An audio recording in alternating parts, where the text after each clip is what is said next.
Это ВПЧ-2? Да. Что у вас там горит? На главном корпусе, третий, четвертый, между третьим и четвертым. А там люди есть? Да, Поднимай наш состав. поднимаю, начальника поднял.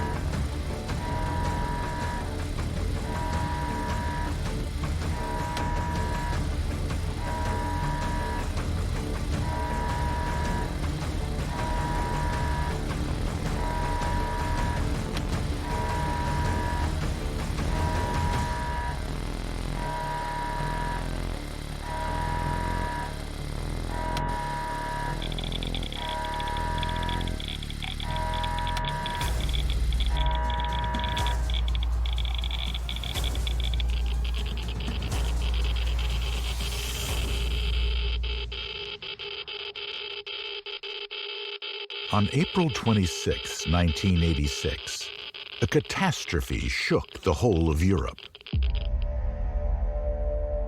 And the world would experience a fatal day that became engraved in its history. A catastrophe that would turn an entire city into a post-apocalyptic ghost town.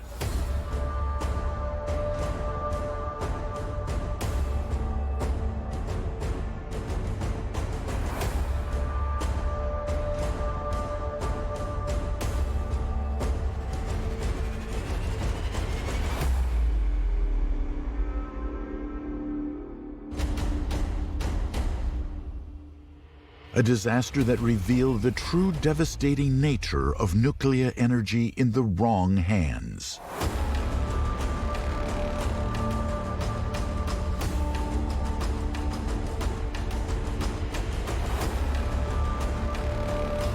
This is the tragedy of Chernobyl and the damages it left behind after a deadly fight against an invisible enemy.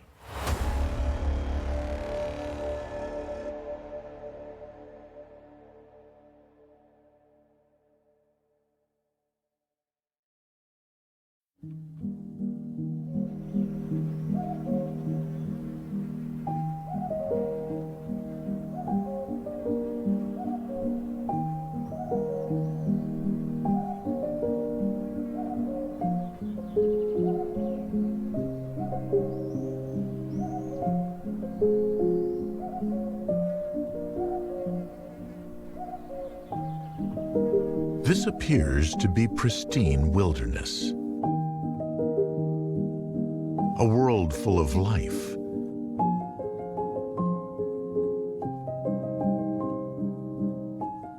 A quiet area where nature and wildlife is thriving.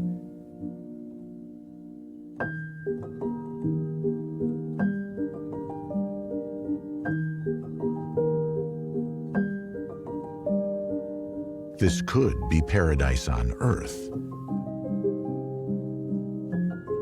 But it has a dreadful secret.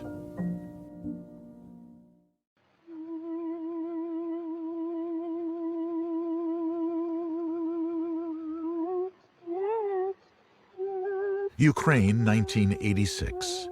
The Chernobyl nuclear power plant was one of the Soviet Union's largest nuclear power plants.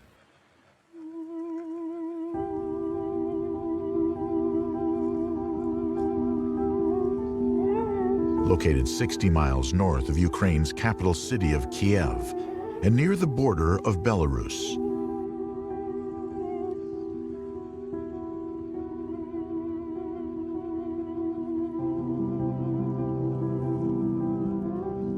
Chernobyl was about 9 miles away and home to about 12,000 residents.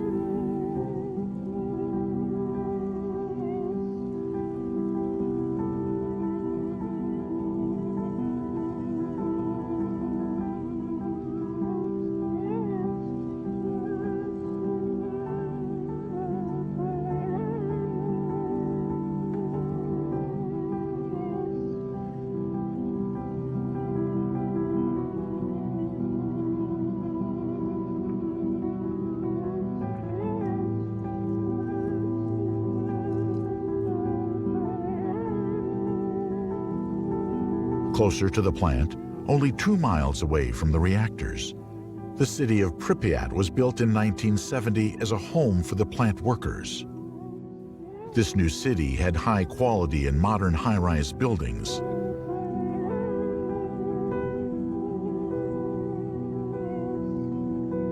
Pripyat housed almost 50,000 people. It was lively and rich, full of talents, and goods were more available there than in any other parts of the Union.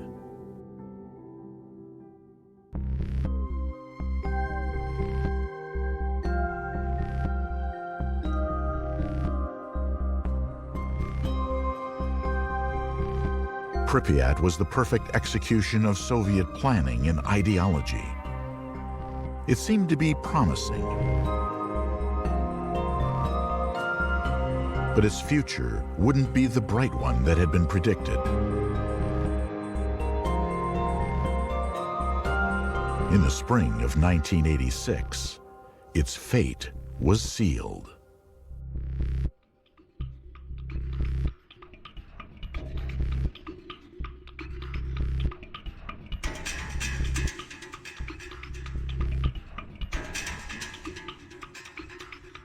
Inside the Chernobyl nuclear power plant, there were RBMK 1000 type reactors.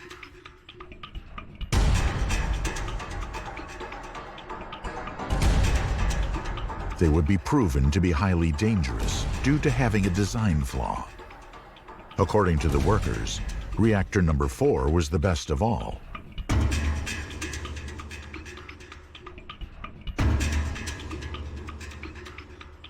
It turned out they couldn't have been more wrong.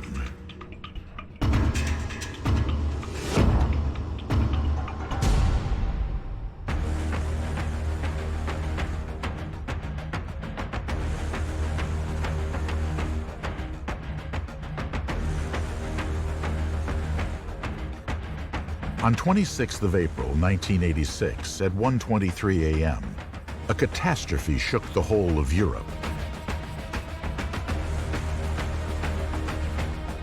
And the world would experience a fatal day that became engraved in its history.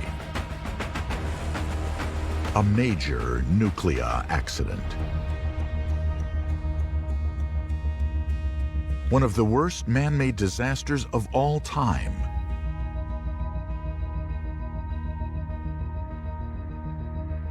The largest nuclear catastrophe to this day.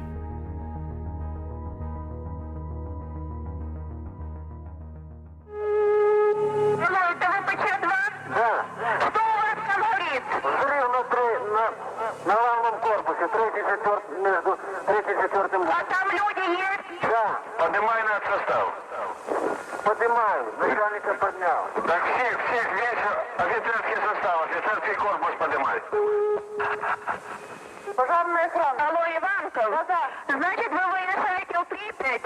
Алло. Да-да, я слышу. На атомную станцию выезжаете. Там 204-й блок горит крыша.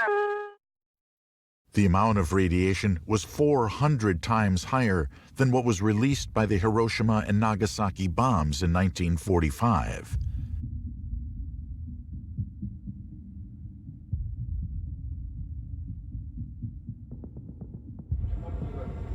A radioactive cloud spread over the entire European continent. On that night, a routine safety check went horribly wrong. The reactor 4 exploded, ripping the 1,000-ton roof off in the process.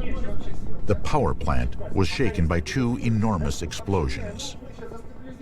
During the test, inadequately trained personnel made fatal mistakes and violated safety protocols.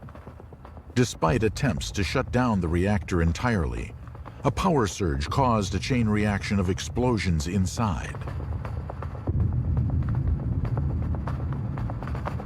Finally, the nuclear core itself was exposed, causing a nuclear meltdown, spewing radioactive dust into the atmosphere.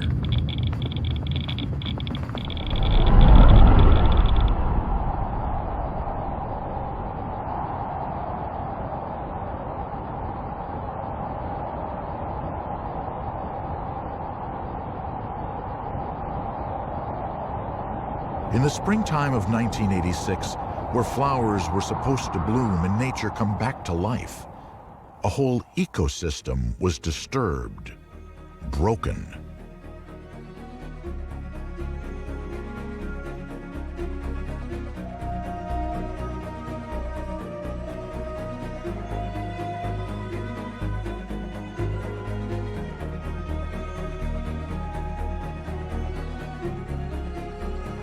From then on, a relentless fight against an invisible enemy began, putting thousands of lives on the line. The incident would turn out to be a milestone in the history of nuclear power and the catalyst of the collapse of the Soviet Union as they tried to cover it up. The people became disillusioned with the Soviet ideology.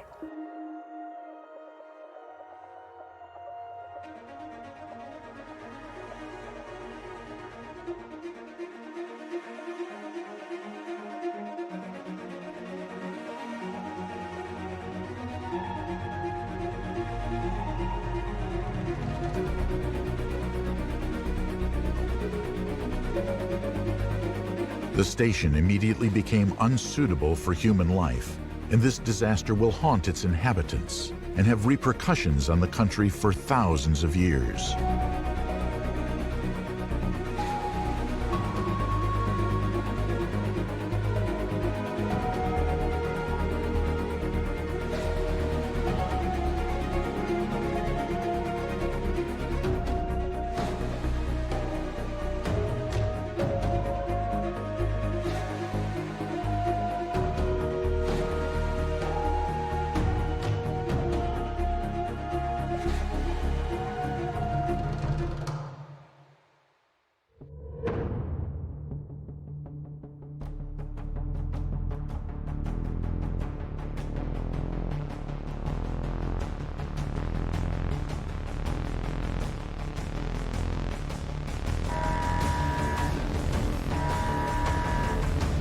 The explosions immediately killed 2 workers.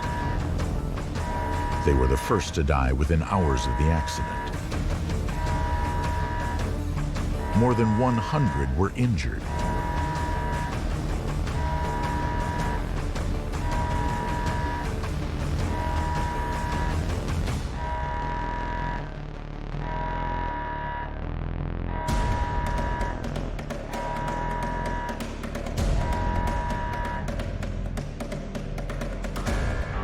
The first firemen to arrive at the scene battled the fire heroically, and without any adequate protective equipment, unaware of the radiation seeping into the atmosphere.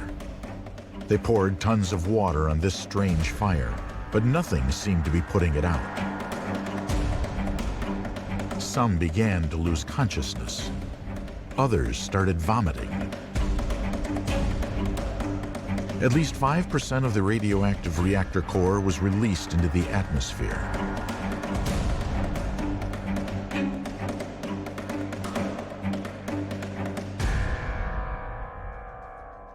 People were urgently rushed to the nearby hospitals, and all the contaminated clothes, footwear, and bed linen were thrown away. Over the next coming weeks, on a total of 134 servicemen that were injured, 28 firefighters and plant workers would die from acute radiation syndrome. Many more contracted serious illness.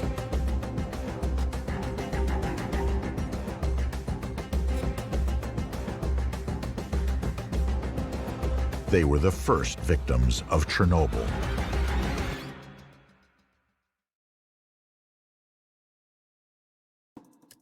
For the next several days, emergency crews desperately tried to contain the fire and radiation leaks.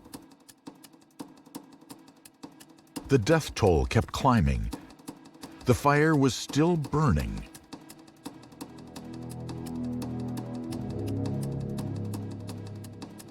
On the 3rd day, 80 helicopters were sent from Moscow to put the fire out. When they arrived, the temperature made it impossible to get close.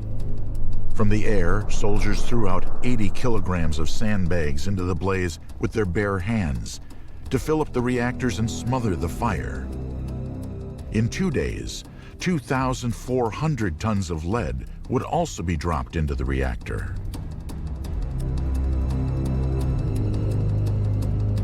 After a few missions, soldiers would start throwing up. It was heroism. It had to be done. There was no better solution. During this operation, 600 pilots were contaminated with radiation.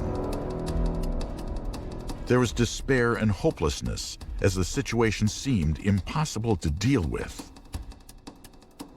Flying around in helicopters wasn't enough. They needed to get closer and down into the core. But how? Something had to be done to keep the magma from melting down.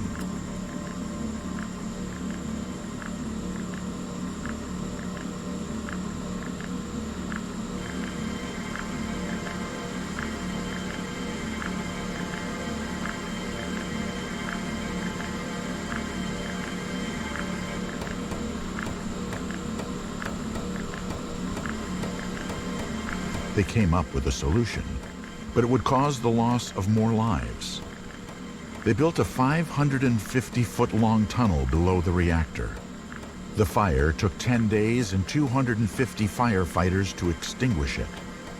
However, toxic emissions continued to escape into the atmosphere.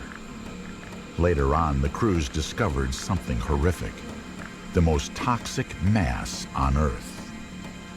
A solid, large radioactive mass of melted nuclear fuel, metal and concrete, located beneath the destroyed Reactor 4. The radiation readers made it clear that what was inside was something to be avoided. They called it the elephant's foot. Scientists believe that it is going to emit radiation for many centuries to come. In a month, 10,000 miners would be sent to work there, facing extremely dangerous conditions.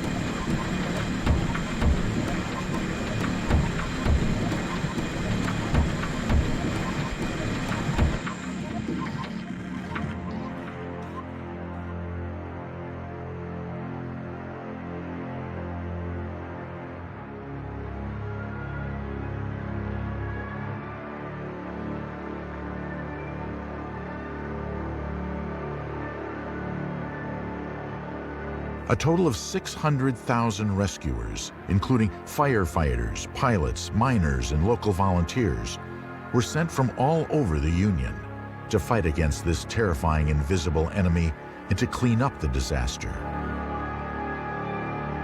These people would be called the liquidators.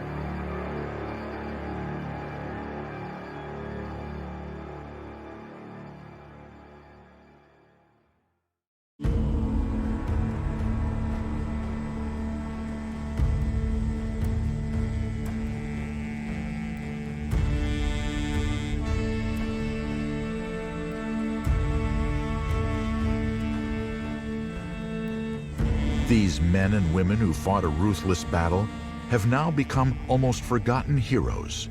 Yet it is thanks to them that the worst was avoided.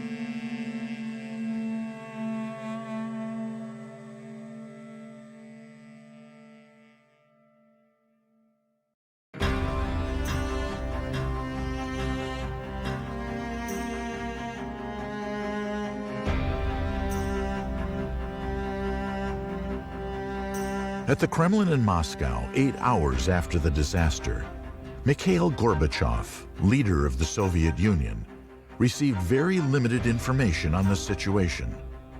The first information consisted of accident and fire,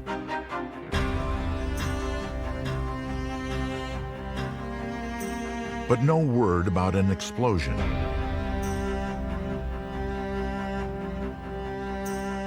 The reaction of the Soviet government was controversial. For years, the secretive state tried to cover up what really happened. At first, they ordered a complete media blackout, only to avoid panic, they claimed.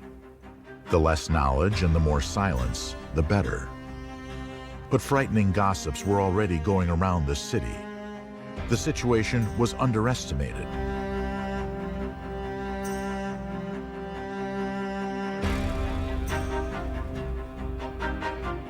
No one really knew the scope of the accident.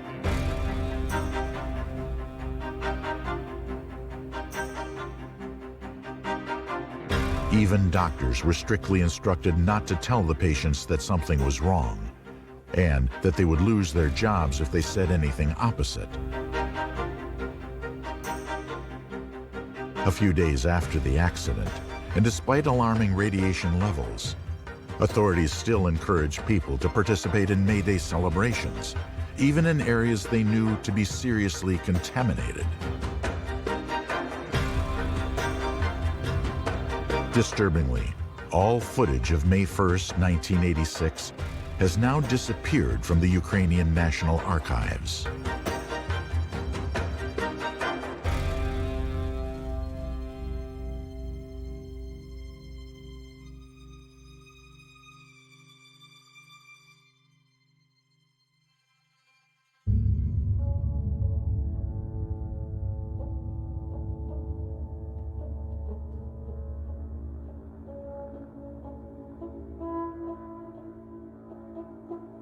In Pripyat, by early afternoon the next day, the radiation readings were already 15,000 times higher than usual.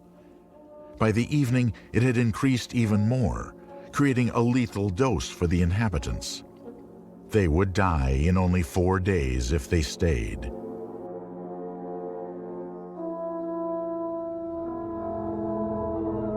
Even on photographs, radiation was visible.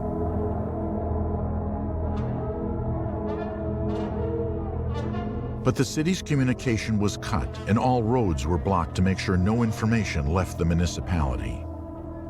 Unaware of the disaster happening only 3 kilometers away, people continued to live their normal lives.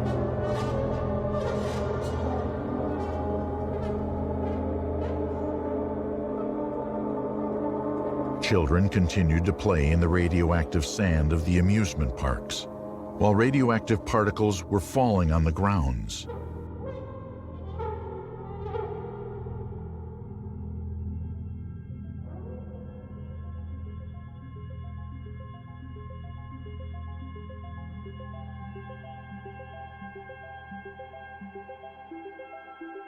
By the evening of April 26th, windows and doors should have been sealed and iodide tablets swallowed.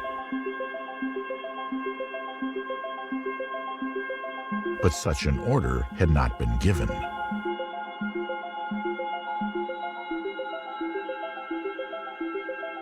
The government only started distributing iodide 10 days after the explosion.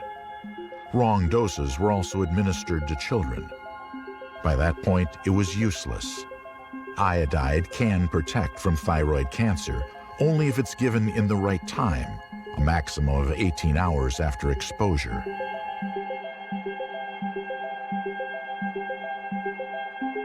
In Chernobyl, the population was not moved. The contaminated foodstuffs were kept within the food chain for a critical period, and iodine tablets weren't handed out to protect the thyroid from thyroid cancer. It was chaos. Nobody had any training in radiation. At Kiev's National Medical Library, the librarians even received an order to take all the books from the shelves that contained the word radiation. The disaster was expanding. No one in the surrounding areas was evacuated until about 36 hours after the disaster began. By that time, many residents were already complaining about headaches, vomiting, and other early signs of radiation sickness. It was terrifying. But the situation turned critical. The evacuations of Pripyat commenced on the next day, on April 27th.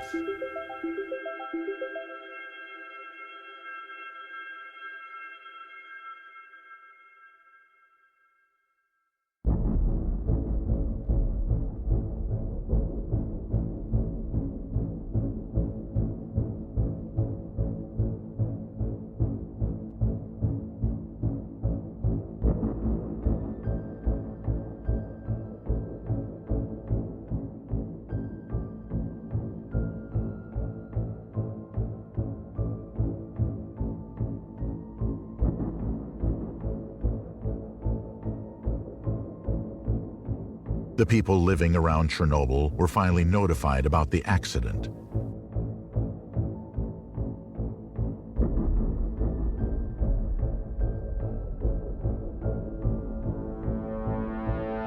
But authorities falsely stated that they had it under control and that the evacuation was only temporary.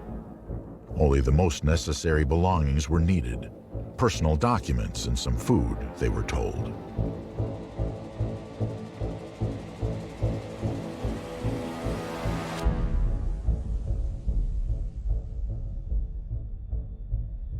In a matter of a few hours, people had to leave their homes, their entire lives behind.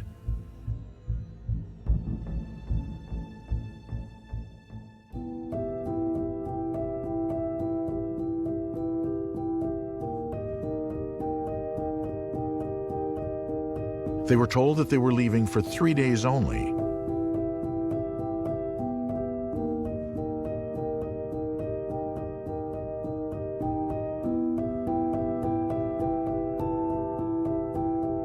They would never come back.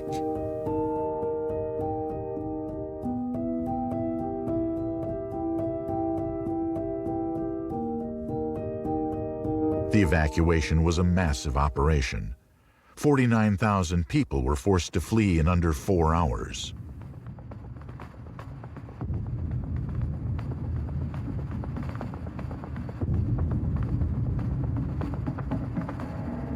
Officials finally closed off the area by May 14th, establishing an exclusion zone around the reactor and evacuating another 116,000 residents. But it was too late. The damage was done.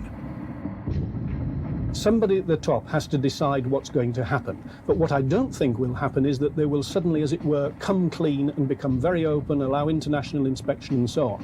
What is much more likely to happen is that in the course of time, new information will be released in dribs and drabs. But this will come out as they see fit. They're not going to suddenly open the doors to people to go in to see what's happened, and I don't think that they're going to accept international aid either.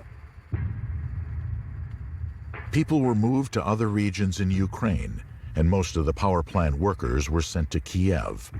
In total, some 350,000 people were evacuated.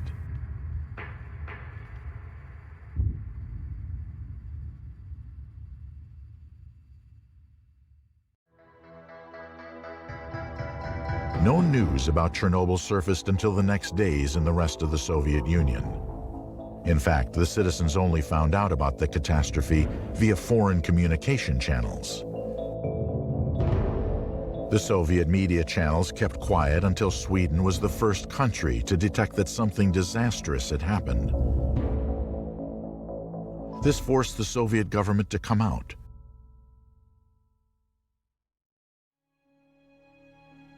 Such a massive disaster was impossible to hide for long.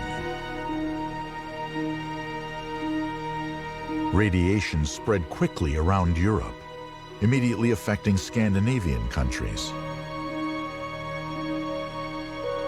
It was only on the 14th of May, after the 1st of May celebrations, and 3 weeks after the accident, that Gorbachev decided to make a public announcement on TV. Today on Soviet television, Mr. Gorbachev said the accident has deeply affected the Soviet people and, as he put it, disturbed world opinion. He told his fellow countrymen that the worst is now behind them. It has certainly taken Mr. Gorbachev a long time to go public. Добрый вечер, товарищи. We were recently stricken by a disaster, the Chernobyl nuclear power accident. It deeply affected the Soviet people and disturbed world opinion.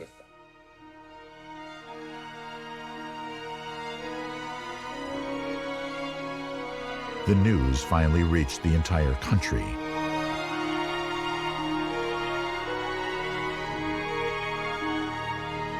The White House says Mr. Reagan's attempts to discuss the situation with Mr. Gorbachev personally have been ignored by the Kremlin for 4 days. Not very much. They're usually a little close-mouthed about things, and with your exception. We don't think that they have provided as full and prompt information as they should have. Our own pictures give us information that suggests the casualty rates are higher than those that have been announced by the Soviet Union so far, by a good measure.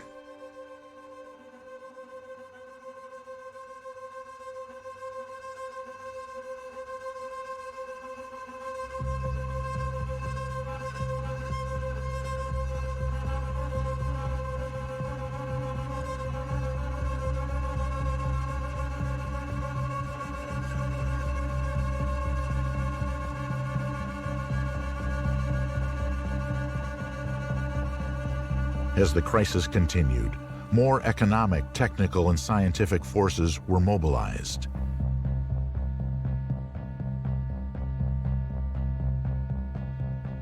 It was a frontline emergency situation.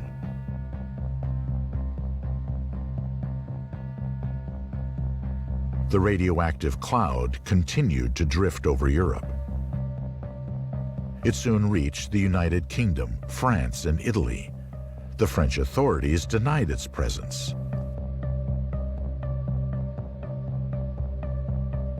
In Chernobyl, the radioactivity continued to climb. Millions of acres of forest and farmland were contaminated, and although many people were evacuated, hundreds of thousands more remained.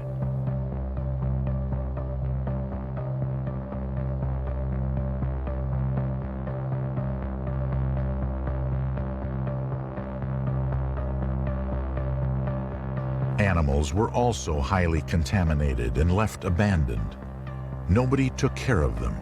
Their owners wouldn't return. Special hunting squads were formed, killing cats, dogs, and all other animals, because of the fear that they would keep spreading the radiation.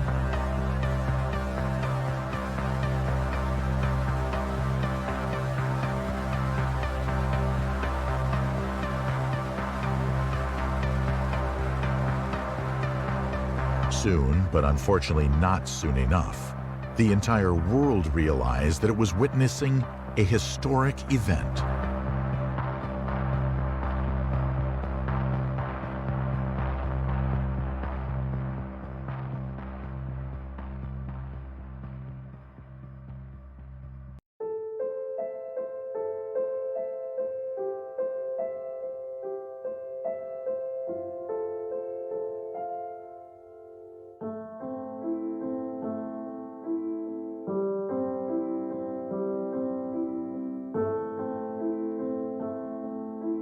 "34 years after the disaster, the area of Chernobyl remains uninhabitable and abandoned. Although Pripyat is safe enough for a brief visit, the cleanup was a massive operation. It took years and involved hundreds of thousands of people. Today, surprisingly, there are still about 120 people who self-settled and are still living in the exclusion zone. Around 8 million people live in the contaminated areas of the Ukraine, Russia, and Belarus. For all these years, they've been living on contaminated land and radioactive food.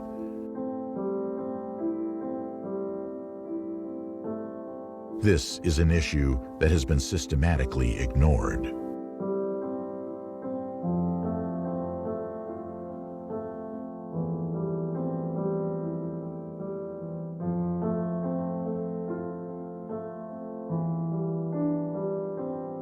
It takes afterwards a very long time to decontaminate. You know that one test in the bikini, which happened many years ago, or 30 years ago, it took years before the people could go back there. And even now they're not allowed to eat the food grown there. So it may take years and years before it goes back to normal.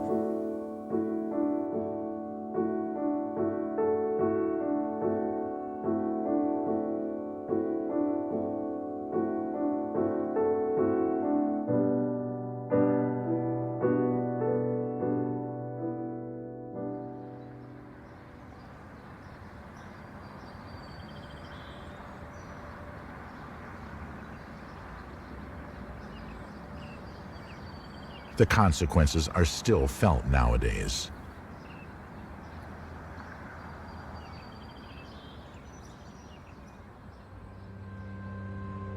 Among humans, radiation-induced illnesses and cancer deaths were expected in the long term, including thyroid cancer, birth defects, mutations, and deformations, intellectual and physical disabilities, and overall pain and suffering.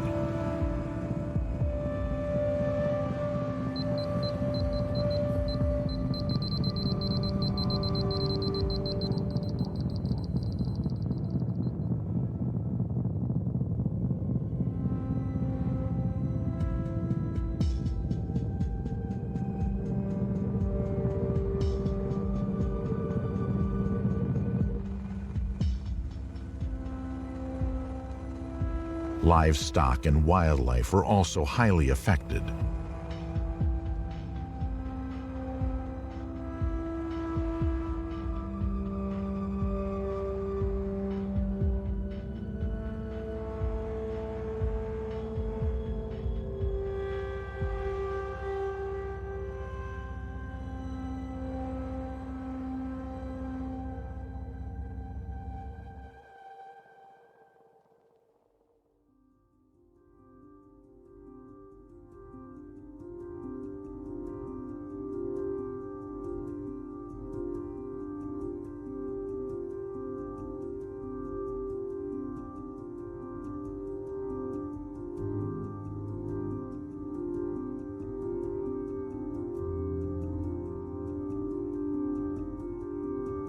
In West Germany, Down syndrome peaked for 9 months in '87.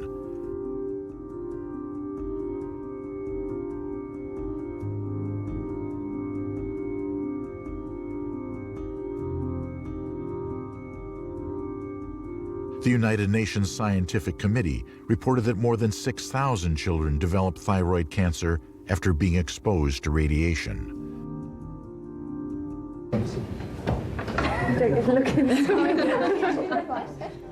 Although some experts have recently claimed that there is no evidence of a major public health impact attributable to radiation exposure 20 years after the accident. The Princess of Wales had asked to visit these children. They're all suffering from diseases which can't be treated effectively in the Soviet Union. 3, like 4-year-old Marcel, have cancers which appear to be connected with the Chernobyl disaster.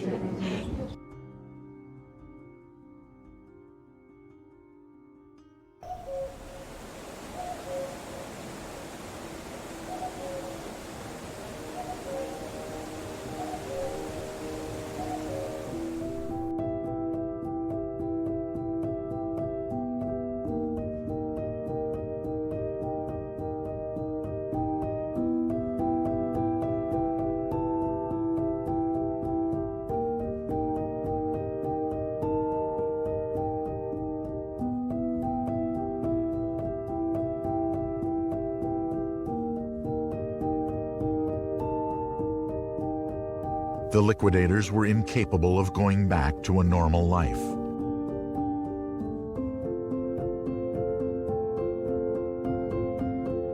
They were all victims of the Chernobyl syndrome. The ones who survived were disabled or unable to work.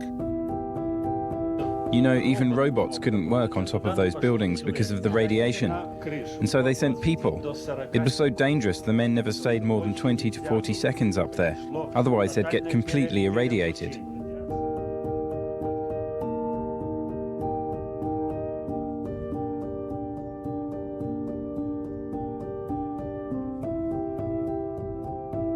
Anatoly Vinokur used to work as a hospital attendant in the area. He was sent to the site just minutes after the explosion.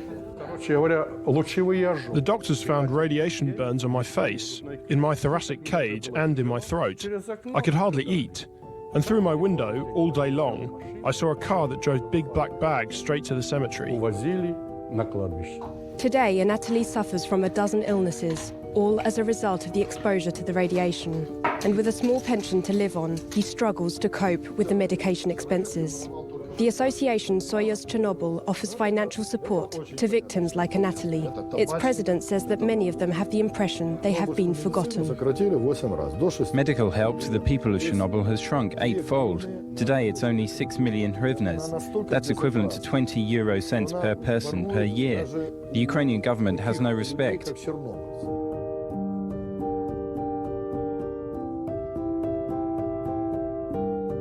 According to the military, out of the 600,000 liquidators, 10% have died, and 200,000 are disabled.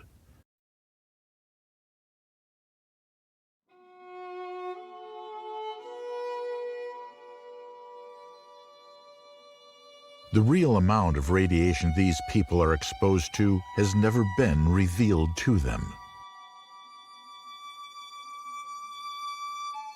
There were a lot of lies, and only a few realized the scope of these lies.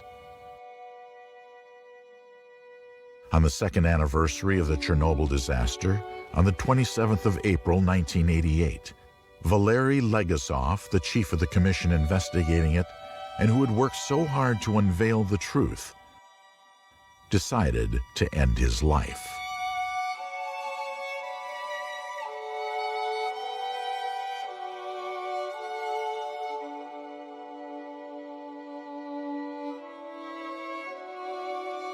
He had recorded and hidden the tapes blaming engineer Anatoly Dyatlov, who was in charge of the safety test that resulted in the disaster, and other superiors for the incident.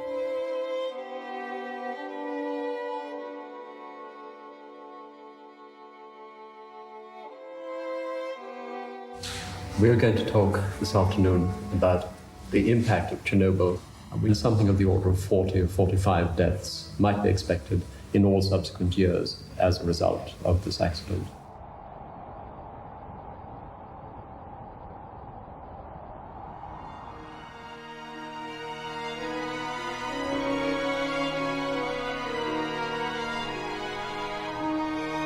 To this day, only 59 deaths have been officially recorded and attributed to the disaster. The exact actual human cost of Chernobyl will never really be known. There is little reliable data. The full consequences of the accident, including impacts on health, remain highly debated and under study. Most estimates range from 4,000 to 93,000 deaths.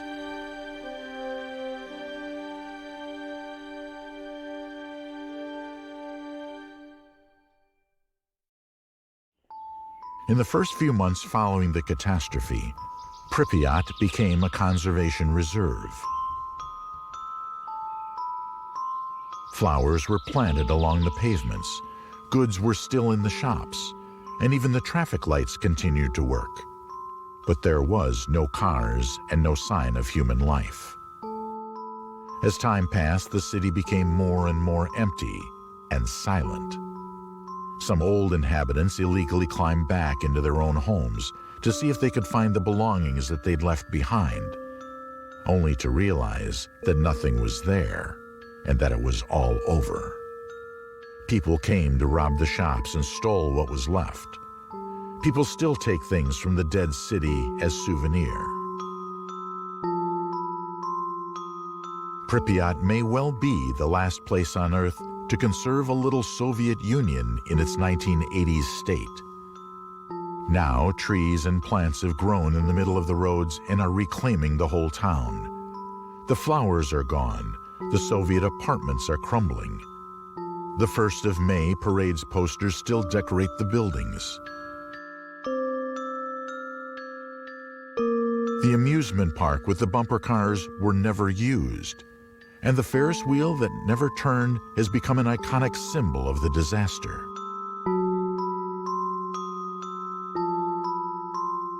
In the areas just outside the exclusion zone, people are beginning to resettle. The deadly disaster of Chernobyl and the ghost town it left behind fascinated many people. Surprisingly, it even became a tourism hotspot. In 2011, Ukraine opened up the area to tourists. The town gives us a glimpse of what a real post-apocalyptic world looks like.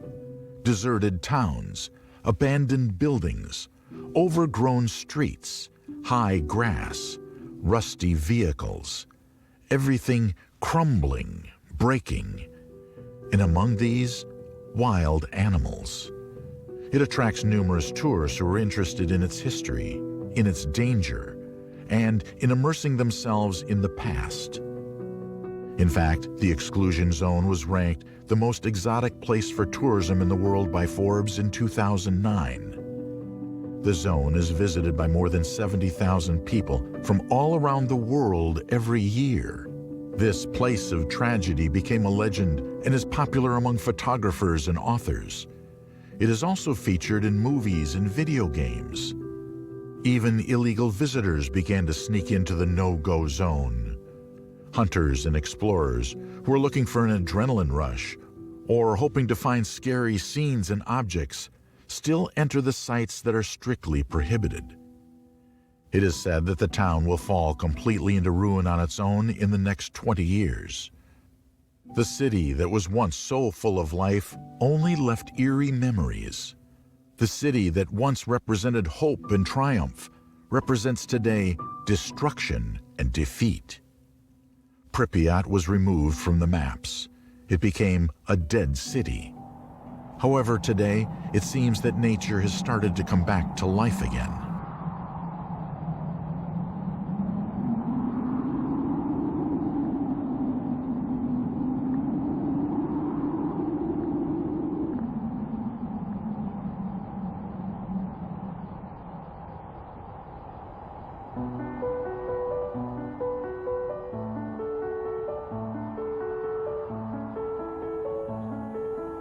The impact on the surrounding forest and wildlife also remains an area of active research. In the immediate aftermath of the accident, an area became known as the Red Forest. The high levels of radiation colored the pine trees reddish-brown after absorbing such deadly high levels of radiation. It had to be cut down. The area is still believed to be the most contaminated land on the planet, land that will take thousands of years to become healthy again. Today, the exclusion zone is eerily quiet, but it also appears full of life. Mother Nature began to reclaim this place. The region is filled with a variety of wildlife and forests that have thrived and creeped in without interference from humans. Other wild creatures that the people were so determined to keep out started reappearing. Brown bears were seen for the first time after being absent for over a century. Wolves, deers, lynx, beavers, boars, and elks have been seen to run free in the dense woodlands that now surround the silent power plant.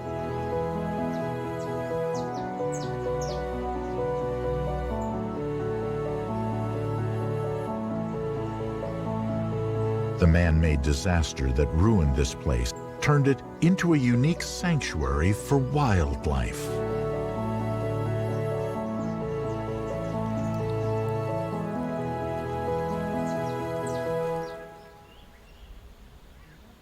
But despite the dense vegetation, and even though this could appear as pristine wilderness, it is not. It is still a contaminated, deserted wasteland. The area has recovered to some extent, but is far from returning to normal. The animals are still radioactive, yet due to the exclusion of human activity, there are a lot more of them now, and they are ruling the place. This is the bittersweet paradox of this place. 3 decades later, it is not certain how radiation still is and will be affecting wildlife in the years to come. But it seems that nature can triumph, even when man has done its best to destroy it. The Chernobyl power plant continued operating after the accident. More than 10,000 people worked there, and appropriate conditions had to be provided somewhere near the reactors. It took the government about a month to decide what to do with the damaged reactor. On May 20th, 1986, they finally decided to conduct a unique project. It was going to be hidden and sealed. An enormous reinforced concrete and metal structure was built around the damaged Unit 4. The sarcophagus, intended to act as a shield to contain the radiation. The giant structure's construction took 7 months. This was an enormous challenge, where humans could work for only a few minutes at a time without receiving a fatal dose of radiation. In 1988, Soviet scientists revealed that it had only been designed to last for 20 to 30 years. The Chernobyl power plant finally shut down completely in 2000. However, the sarcophagus condition was deteriorating. It began crumbling down and had a high probability of collapsing. The magma at the reactor's core was still a threat. The government had to come up with a replacement. What remains of the reactor is now inside a massive 32,000-ton steel containment structure deployed in 2016. The new safe confinement began being built in 2010 to cover the first sarcophagus. At that point, it became the largest land-based object ever moved by humans, costing $2.3 billion. The area is safer, but still highly radioactive, and will likely remain as such for up to 20,000 years. Both Chernobyl and Fukushima were level 7 nuclear accidents, but the health consequences in Japan were much less severe, in part because there was far more radiation released at Chernobyl, and because the Soviet plant's reactor was not surrounded by any containment structure, so radiation escaped freely. The disaster sparked criticism of the Soviet government. It also fueled a global anti-nuclear movement. Countries combined their efforts to fight against such deadly consequences. Yet today the disaster and its lessons seem to be fading from memory. But it is still a global problem, and it isn't over yet. 11 RBMK nuclear reactors are still in use in the world today. All of them in Russia. Although they were all modified for safety, experts are still researching ways to prevent further nuclear disasters. On contrary to public belief, nuclear energy is still considered the safest energy source in comparison to other fossil fuels like coal, which is by far the most dangerous. But it doesn't come without a risk. Renewable energies are still not talked about enough in Ukraine. Chernobyl also led to an economic fallout. It has been estimated to cost around $235 billion in damages. The politicians were unprepared and unable to effectively handle the aftermath. It undermined faith in the whole system. Gorbachev himself claimed that the accident was perhaps the real cause of the Soviet Union collapse.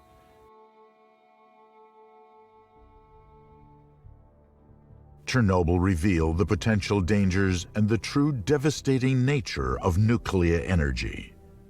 Chernobyl is a lesson for the present. It warns us about the challenges and high-consequence risks of our ever-evolving modern society. As technology keeps progressing, it is important that we assess and manage the risks that are big in scale and complexity. We need to be able to anticipate a global catastrophe. Chernobyl was one of the worst man-made and terrifying disasters in history. Tens of thousands of lives were ruined, and too many people lost loved ones because of it. But Chernobyl taught us more importantly about the cost of lies.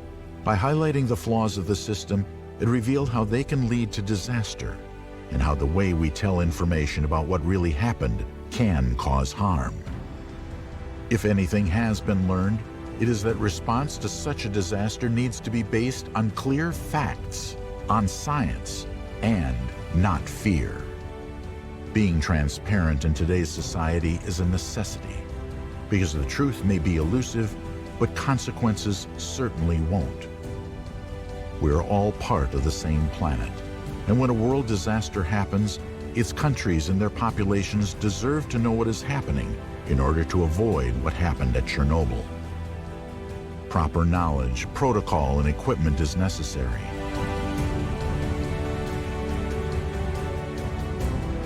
It is also a grave reminder that we must steer future generations from any risk of another nuclear apocalypse.